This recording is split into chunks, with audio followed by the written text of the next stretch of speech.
कहाँ है? एक दिन नसरुद्दीन होजा एक कसाई के पास गया और 2 किलो बकरी का मांस खरीदा। वो उस मांस को घर ले गया और अपनी बीवी को उसे पकाने के लिए दे दिया। उसकी बीवी ने मांस पका दिया, लेकिन परोसने से पहले उसने मांस को चखने का सोचा। उसने एक टुकड़ा खा लिया, थोड़ी देर बाद उसने दूसरा टुकड़ा भी खा लिया और फिर थोड़ा थोड़ा करके उसने सारा मांस ही खा लिया। हाय दैया! हो नसरुद्दीन, इस गंदी बुरी चोर बिल्ली ने बकरी का सारा मांस खा लिया। नसरुद्दीन ने कुछ भी नहीं कहा। उसने बिल्ली को उठाया और तराजू पे रख दिया। तराजू में उसका वजन आया 2 किलो, ना ज्यादा ना कम। ये तो 2 किलो हुआ। अगर ये बिल्ली है तो बकरी कहाँ है? और अगर ये बकरी है तो बिल्ली कहाँ है?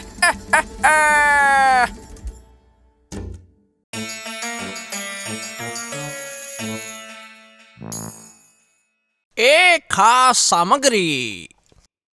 नसरुद्दीन होजा और उसकी बीवी में एक दिन बहस हो गई कि किसका काम ज्यादा बड़ा है। तुम बस सफाई करती हो और खाना बनाती हो, जबकि मैं तो पैसे कमाता हूँ, खाना लाता हूँ और लकड़ियाँ लेने भी जंगल जाता हूँ। होजा ने कहा,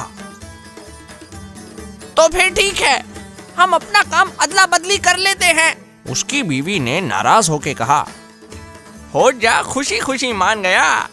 अगले दिन होजा की बीवी होजा का काम करने निकली और होजा ने घर रह के घर का काम किया और रात के खाने के लिए अपनी बीवी का इंतजार किया। होजा को वैसे भी मीठा ही पसंद था, तो उसने सोचा कि पहले मीठा ही बनाया जाए। उसने मीठा बनाने के लिए अपने पास सारा सामान इकट्ठा कर लिया। उसने मीठा बनाने की काफी कोशिश की, लेकिन सब कुछ सत्यानाश हो गया। और दूसरी तरफ उसकी बीवी ने खाना भी ले लिया और लकड़ियां भी इकट्ठी कर ली। फिर वो घर आ गई। हाय दैया! लेकिन होजा ने तो घर पे सांप फैला दिया था। बिना उस खास सामग्री के खाना बनाना तो मेरे लिए बहुत ही ज्यादा मुश्किल है। क्या नहीं था मेरे पास? शायद आटा। आटा तो था। शायद बादाम नहीं थे। अरे वो भी थे। तो फिर शायद शहद नहीं था। नहीं, वो भी था। हाय दैया! तो फिर क्या नहीं था तुम्हारे पास? मेरी प्यारी सी बीवी जो सबसे स्वादिष्ट खाना बनाती है। होजा ने शर्मा के कहा।